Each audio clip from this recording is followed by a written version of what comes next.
If there's anything I've learned from interviewing and sharing stories from park rangers all across the country, it's that they see some of the weirdest and strangest things that you could imagine in the woods. Welcome back to the swamp, my friends. It's good to see that you made it back for another episode.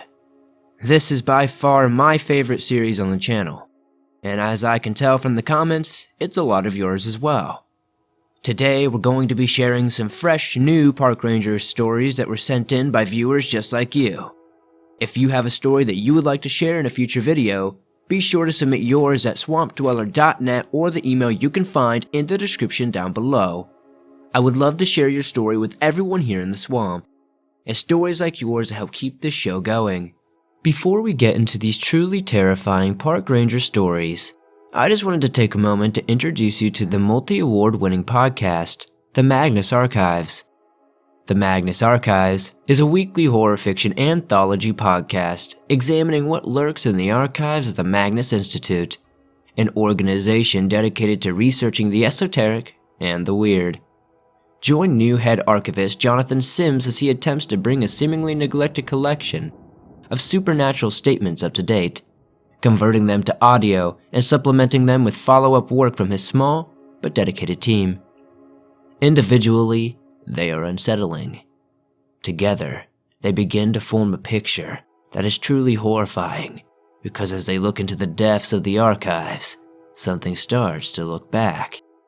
With over 160 episodes, I have been deeply enthralled by this captivating series. It is one of the most popular horror podcasts in the world for a reason. Check out the Magnus Archives everywhere you listen to podcasts, or go to rustyquill.com. Out in the parks of Montana, we've had people go missing in my time working with the park rangers. My name is Nate, and I'm going to tell you about these mysterious disappearances. I don't have any way to know how or why they are missing. I can only say that they are missing, and it is rather strange due to the circumstances. I'm going to keep this somewhat short, but these people all seem to go missing from the same area of our park. We aren't sure if they are being snatched up or sold or what's going on, but there are some bad dealings that happen in this area from time to time. We also can't rule out the possibility that maybe they're simply running away. In fact, we've never figured out anything in relation to these cases as there seems to be nothing to go on. The earliest one I can remember was a 7-year-old girl who went missing with her family. They went into the park and never came out again. I remember the girl simply because she was a child, and as a dad myself, that makes things like these hit a bit differently. Police and our park ranger services certainly looked for this family, but it's as though they went into the woods and then just disappeared. The second disappearance was a college-aged couple. Just like the family a few years before them, they went into the woods and never came out again. There are a few people who claim they believe there's a cult operating out in the area, but we've never seen anything that could verify that theory. I know stranger things happen, but it's a bit unnerving to think people could just disappear like that. I often find myself pondering what happens to people who go missing, not just in our area, but in general. The third disappearance happened late at night in 2010, I believe, if memory serves me correctly, and it was a rather fit man in his 40s who went into the woods and did not come out again. Now, some witnesses in the area at the time did say they heard someone shouting for help, and they went into the woods towards the sounds of the voice, but eventually, the voice faded, and they never found anyone. They were the people who reported the man missing before his family came forward. The final disappearance, and probably the most disturbing sounding one, involved a woman in her 30s who went out late one night much like the man who previously disappeared. She was heard screaming. Another man went into the woods and said he felt shaken and uncomfortable. It was shortly after he found a flashlight that was later identified as having belonged to the missing woman. I believe something very dark is happening out there, but the problem is, where is any real evidence of what happened to the missing? I've debated going in on my off time looking over the area, but I've never worked up the nerve. I know this isn't a super disturbing story, as we have no way to actually know what happened to these individuals, but it is something I wanted to share, if for no other reason than as a warning to always be careful, even in state parks, if traveling off the beaten path, and even on the normal ones.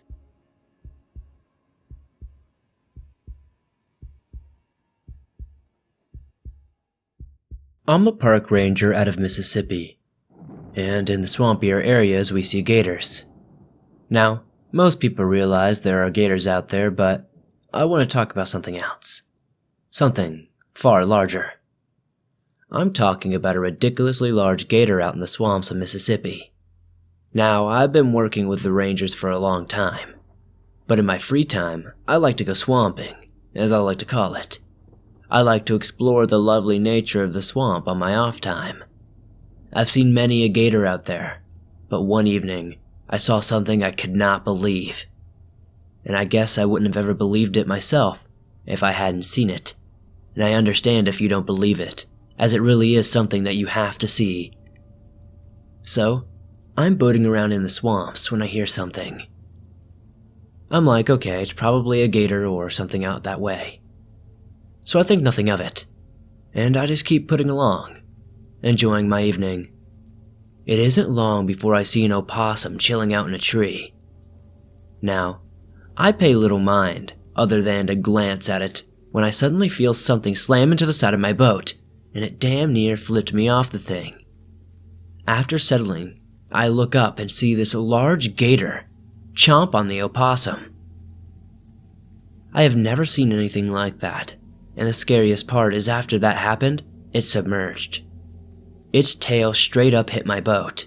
Keep in mind, it was already a few feet from my boat after slamming it, so it must have been massive. I remember starting my boat up and turning tail and getting the hell out of Dodge. I know it sounds silly. If you would have seen it though, you'd have turned white as a ghost. When I finally made it out of the swamp, I remember my legs shaking and having taken a moment to calm myself down. Since this happened, I haven't gone back into the swamp. No sir, I am a happy landman now. I'm not about to get chomped by some large gators that shouldn't exist. Nope, not at all. Anyway, I know this was on the shorter side, but I thought I'd give you all a heads up to be careful, cause them gators can get real big. And just for size reference, this gator easily was as big as Gustav if you've ever heard the legend of him. I know most people won't believe it, but this thing was massive.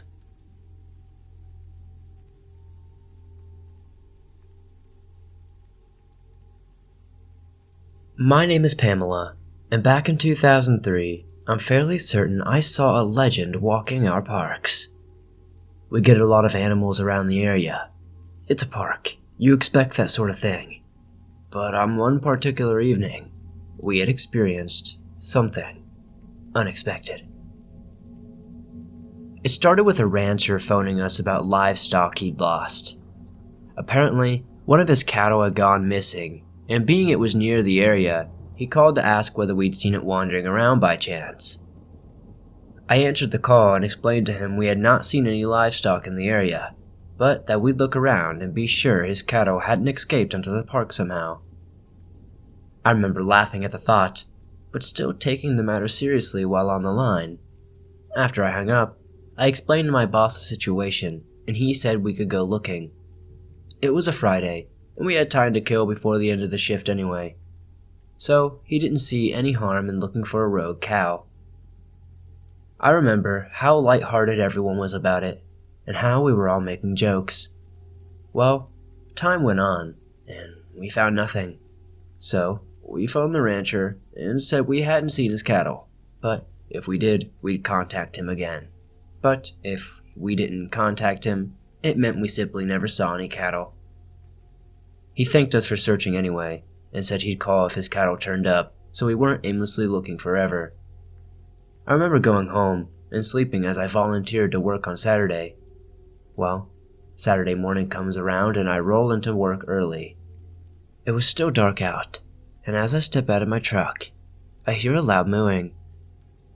I smiled and went over to where I heard the sound. and as it got closer to the mooing, it got more intense, I guess you could say. I was a little lost as to why that would be, but in order to make sure the cattle was okay, I figured I'd hurry up, as the last thing I wanted to do was tell the rancher we found dead cattle at the park. As I approach, suddenly this cow comes rushing out and almost hits me. It slams into my truck and falls over, and I'm about to go over and try to calm it down when something darts by me really fast. This thing leaps faster and sinks its teeth into the cow. I'm all sorts of lost, but I rush over. To my horror, this thing turns around and sort of hisses at me, if you can call it that. It is very hard to describe the sound, but this thing looked like a weird cat or dog. Hard to say. Mixed with a rat. It was kind of small. It took me a second before it hit me that what this thing was, or at least I believed it to be. This was a chupacabra. I know how crazy that sounds, and you can laugh all you want. I'm 99.9% positive that is what this thing was. To wrap this up, and not drone on, the thing darted off into the woods shortly after this, and I never saw or heard from it ever again. I called to the rancher who came by and picked up his cow. The cow had lost some blood, but it was overall fine, and it lived. I didn't know what to say about the thing, the bite marks and everything. I just told the rancher what I saw. They seemed concerned, but they didn't seem to think I was crazy. I guess they were strong believers in such things themselves as they grew up with urban legends. After the weekend came to an end, I talked to my boss about it and he simply laughed. He said he's sure I saw something, but he wasn't convinced it was a chupacabra. He can say what he wishes, but I'm positive I saw this thing, and I'm certain that it does exist.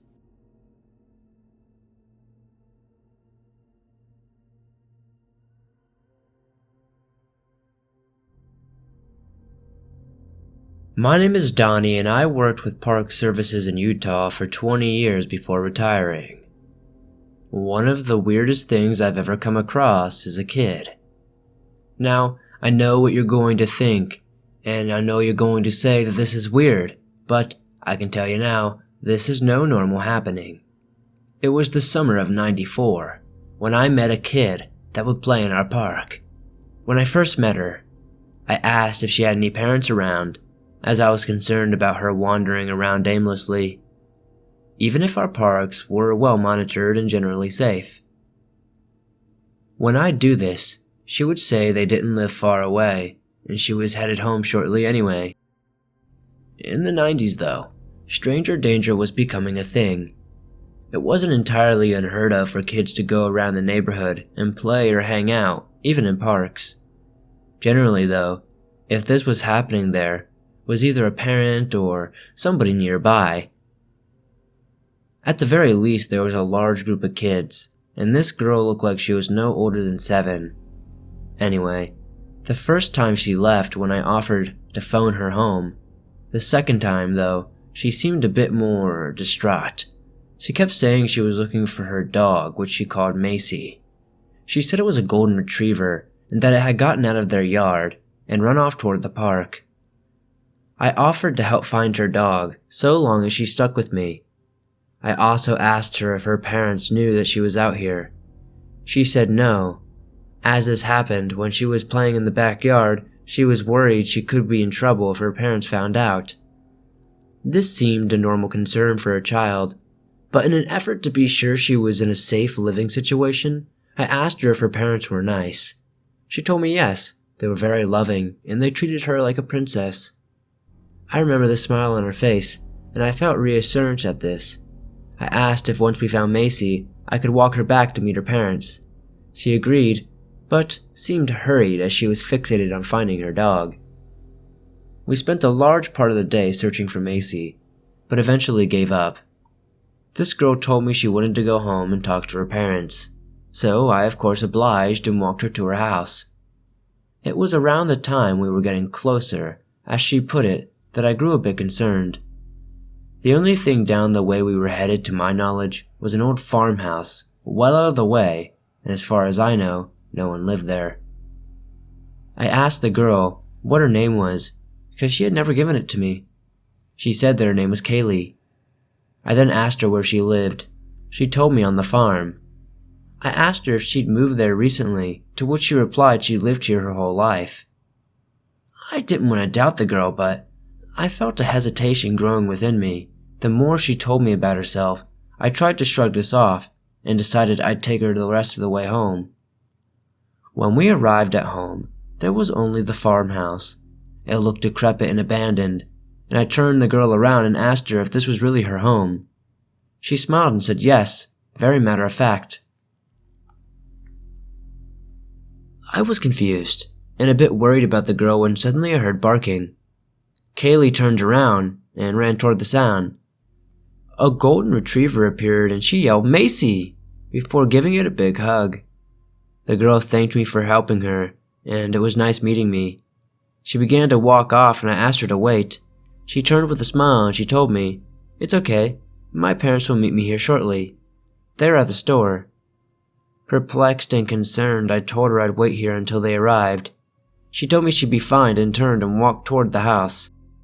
I tried to stop her, but to my shock, when she and her dog Macy hit the steps of the porch, they vanished. I remember stopping and jumping back a bit. I remember being very confused and very shaken. Then after a while, I walked up to the steps and went onto the porch. I called out for Kaylee or Macy, but I never received a response. I searched the house up and down and never saw any of them. Very shaken, I left. I began searching town records over the next few days to find anything I could on a Macy or a Kaylee. I found nothing at all about either of them.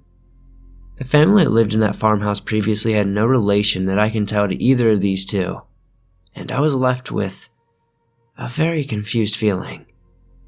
I've never seen either Kaylee or her dog, Macy, ever again. I'm convinced I met two ghosts, but Kaylee seemed so real up until the moment she vanished.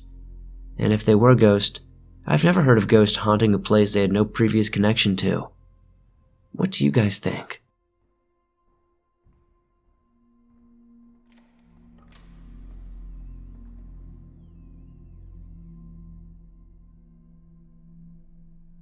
I've been with the park rangers in Alaska for about 30 years. I'm getting ready to retire in a few months' time. Alaska is an amazingly beautiful state. In many ways, it is far different from the rest of the United States. There is a lot more wilderness and things that are still quite wild.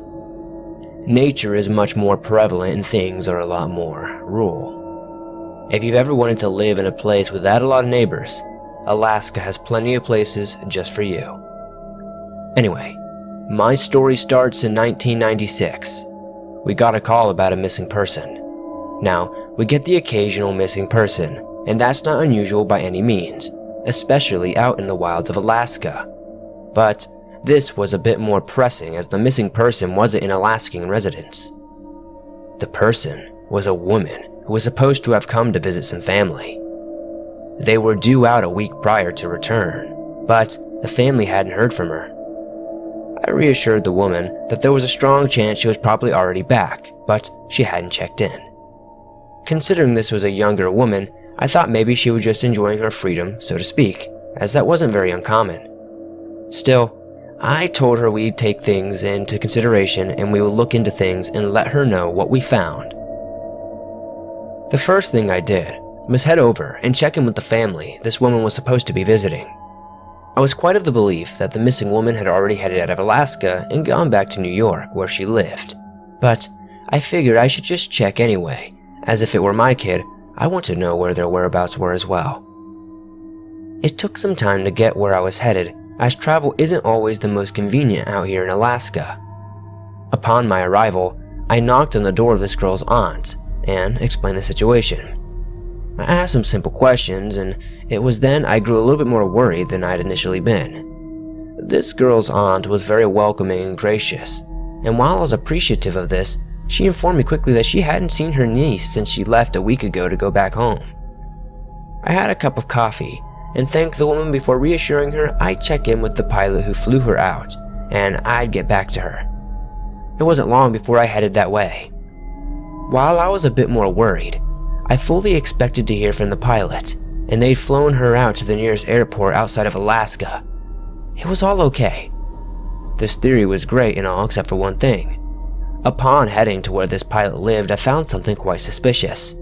A door covered in red. I'm not talking painted red. I'm talking a blood spray sort of red. I pounded on the door and announced myself several times, but I got no answer. I peeked around the residence and found what looked like to be more blood.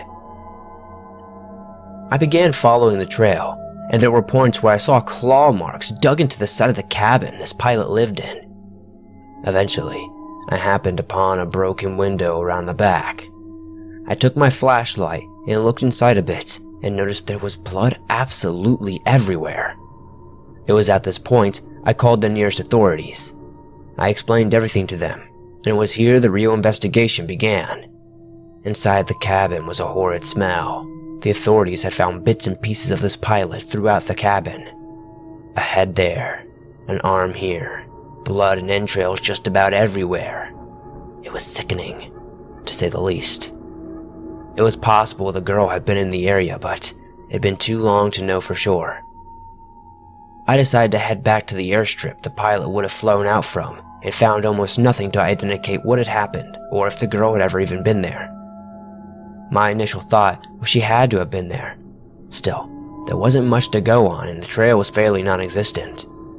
Having nothing much to go on, I headed back to my own station and informed all the family members of the goings-ons. Mostly, we'd continue searching, and that it appeared that she was indeed missing.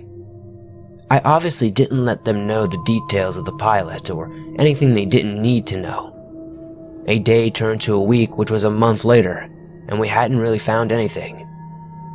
There was nothing on what had happened to the girl or why the pilot had been mauled or by what.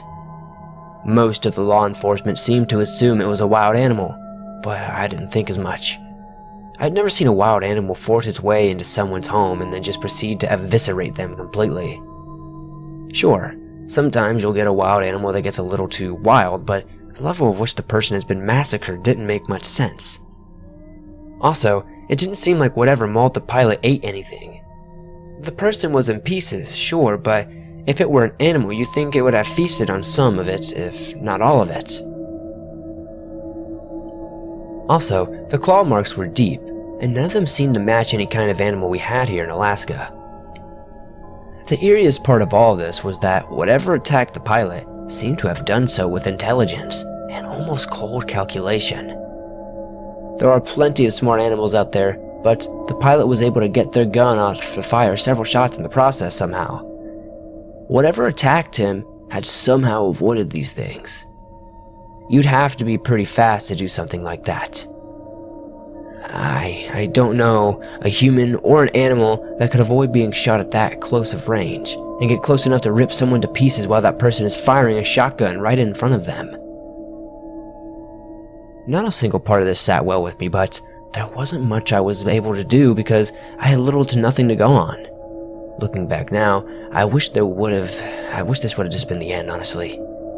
I mean, no disrespect to the family or the girl or the pilot, but what happened next was more than I could have ever bargained for, if you catch my drift.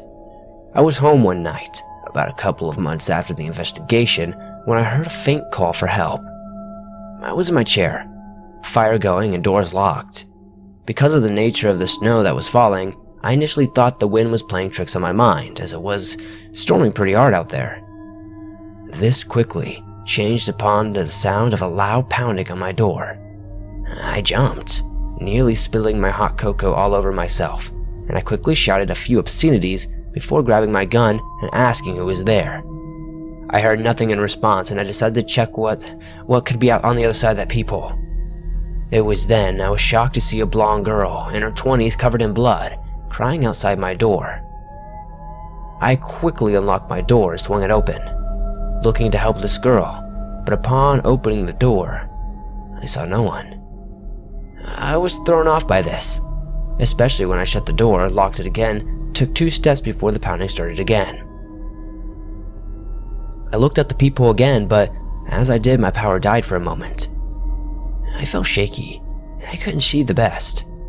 I swore for a moment I heard the sound of faint sniffling and crying, but it was only for a second when the power came back on. This was normal, the blizzard being what it was. The thing that wasn't normal, however, was what happened next. I heard persistent knocking like something was blowing in the wind at my door. This was quite different from the pounding I had heard initially. Looking through the peephole, I saw a rope. Inside this rope was a bloody trash bag. I flipped out and called the police. The entire time I waited, I could hear the bag hitting the door. When law enforcement arrived, they found remains of a woman. It matched the idea of that missing woman that we were investigating. This poor girl had been torn to pieces. It looked like someone had ripped her spine out of her body and had a grand old time tearing the rest of her body piece by piece. This wasn't natural and it wasn't normal. I was shaken to say the least. Something was out there and it left me this girl, which meant it knew where I lived and that I had looked into the disappearances. The next few nights I had were sleepless. Part of this was from the guilt of the way this girl was found, and part of this was from the horror of that same thing. What little sleep I did get came with nightmares and disturbing chantings inside my mind. I'd hear several minutes upon waking. In time, this slowly stopped. It was a year later before things got really strange again. I'd somewhat moved on from the previous year's events, as much as anyone could after something like that, when I got a call to the station. It was something crying and trying to speak, but it was breaking up quite a bit. After several attempts to calm this person down, the line died, abruptly. I decided to check around at the phone stations around the park and see if I could find anything. It was around the time I hit one of our most remote stations that I knew something was up. I found a blood-soaked handprint that seemed to streak. The phone line had been ripped out in the phone, and there was a trail of blood that led deeper into the woods. I called law enforcement and gave them my location before slowly making my way, gun in hand, down the blood-soaked snow trail. It wasn't long before I found myself face to face with a fresh body, or half of one, that is. A man was pinned to a tree by a branch that was driven through its mouth.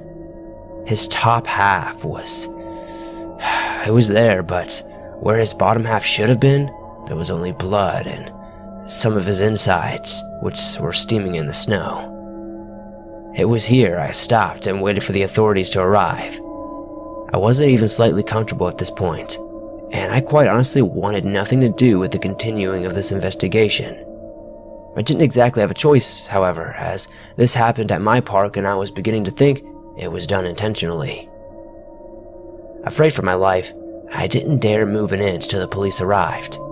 I told them everything I had found and what little I knew, and they eventually found the rest of the man a mile away. I went home and tried to sleep, but I didn't get much at all. I called in and took some time off, which was easy to do since I was the lead at the station. During my time off, I'd get strange nightly phone calls. The first time, it was the voice of the man who'd called me right before his death. I still get chills thinking about how the voice sounded exactly like the man. I swore it was his dying moments replayed again. The thing is though, an audio recording back then would have been obvious. This was no audio recording. It was either the dead man's ghost or something that mimicked his last moments perfectly. The second night I got a call, and it was just snickering on the other line. I threatened to call law enforcement and told whoever was on the other end of this line exactly what they could do to themselves if they catch my drift. Night 3 was several varying phone calls from 2 to 4 in the morning. They were all different and all on the hour. One was a woman crying. The 3 a.m. call was a child asking for his mother over and over again. And the final call of the night was a repeat of the man who'd been mauled at our park. I called the authorities, but they couldn't do much about it. The 4th night was an almost demonic or extremely warped voice. I couldn't understand it at all. And night 5 was someone whispering, "I see you," before hanging up. This call really unnerved me. The reason being was the strange wailing that came from outside my window after it happened. I peeked out the curtains and saw nothing, but I was uncomfortable the remainder of the night. I'd even taken to recording the calls so I could share them with law enforcement. Again, there was nothing they could really do about it. Night 6's call was an older woman begging for help and screaming at what sounded like her slowly being murdered. and night 7 was just heavy breathing. As tired as I was, I wanted to get back to somewhat of a normal routine after this, and went back to work the next morning. I was convinced at this point that something was stalking me. I thought it'd be the best to take advantage of this knowledge to set up traps of sorts, assuming I could catch whatever it was. I clocked out at the end of the workday and locked up. I then proceeded to wait at my station. I wasn't going to go home. I figured if something was stalking me, I'd meet it here, at my work. So, I loaded up my shotgun and my Magnum and proceeded to wait. It was about 11ish when I heard a loud pounding at my station door. I asked who was there, and it was then I heard laughter from behind me. I looked and saw blood on the window. The shape looked like a 3-fingered hand. This was followed by a large thud on the roof above me. I cautiously sat down and waited. I wasn't looking to be baited out. I wouldn't need to be. However, as I heard a loud smack hit the station window, oh my god, it was a bloody trash bag that sat outside the window. This was followed by another which slammed the window again, and then another, and then another, and then another. And then, on the other side of the bloody handprint, I saw something that I'll never forget. Then, a final smack on the window. I saw a crack in the glass before hearing the loudest and most disturbing screaming I've ever heard in my life. I wish I had the words to describe it, but there is no way to describe what it was I heard. I tried my phone, keeping a close eye on the windows as I heard a slow scratching behind me on the outside of the station. Unfortunately for me, whatever was doing this killed the phone lines. The slow clawing made its way around the station and soon hit the window on the glass. I couldn't tell what it was in the darkness, but I could see the marks it was making in the glass. I raised my shotgun, and the moment I did it, it stopped. Everything fell silent except for the snow and the wind that blew it. I heard a crashing sound behind me and spun around, firing off shots, but finding nothing. It was as I was reloading that I heard the glass shatter behind me.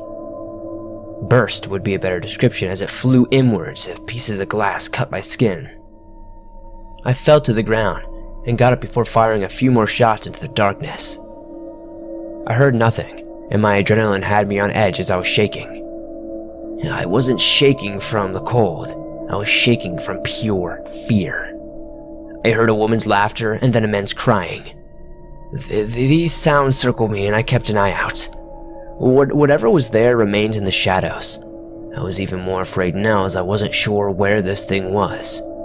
Were the voices, the crying, all of it real, or was it something inside my mind? I knew whatever it was, this thing was creating it. I heard that same inhuman scream behind me, at which point I spun around and fired off every round I had left in my shotgun before immediately pulling my Magnum out. There was a burst of disturbingly terrifying laughter that followed all of this. I've never heard anything so horrific in my entire lifetime. Things fell silent before a loud scream rang out ahead of me. I fired off a few shots and ran out the destroyed window in the direction of the screams. I didn't care if I died at this point. I just wanted it all to be over. I was sick of the sleepless nights and this thing toying with me, and so I fired as I ran until I heard clicking. I then reloaded as fast as my fingers would let me and shakily spun around in the snow, positive I was going to die at any moment. It was there I stood, shaking and crying until the sun came up. One of my coworkers arrived early for their shift and stood in shock at what they saw. They came to me and consoled me before driving out and finding a working phone. We called the police and I remember being in shambles. My mind was broken and I was afraid for my life. The worst part of it all was I never saw this thing. I gave the authorities my information and immediately took what I had in savings and moved away. My coworkers were able to help me find a transfer, and I now reside in California, where I'm getting ready to retire completely. I never found out what was going on, or what that thing was, or anything else in relation to it. I left the second I was able to, and I haven't been bothered by the thing since. Or whatever it was. I imagine it is native to Alaska. I have no clue what this thing was or how anyone is supposed to kill it, but I'm positive it is still out there somewhere, killing.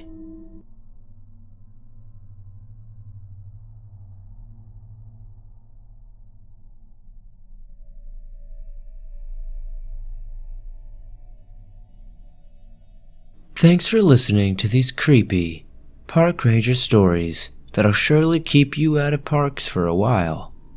And if they don't, I guess it'll give you an added thrill. If you enjoyed these stories, please hit that like button, as it really does help me out a ton. If you're new, why not join us? Hit the subscribe button and turn on notifications to never miss a new video, as I upload them almost every single day on all things natural and supernatural. You can download your favorite stories from the Swamp Dweller channel on iTunes, Spotify, Stitcher Radio, and just about everywhere else you find podcasts online. Which one of these stories was your favorite? I don't know, man. I think that last one might be mine. Alaska sounds like a crazy place to be. If you have a story that you would like to share in a future video, whether you're a park ranger or something else, be sure to submit it at swampdweller.net or the email you can find in the description down below. I'd love to share your story with everyone here in the swamp. Before I end this video, I just wanted to show a little more appreciation to this video's sponsor. Much love to Rusty Quill and the Magnus Archives. Definitely check them out on all platforms and rustyquill.com. I'll see you guys soon with another creepy video.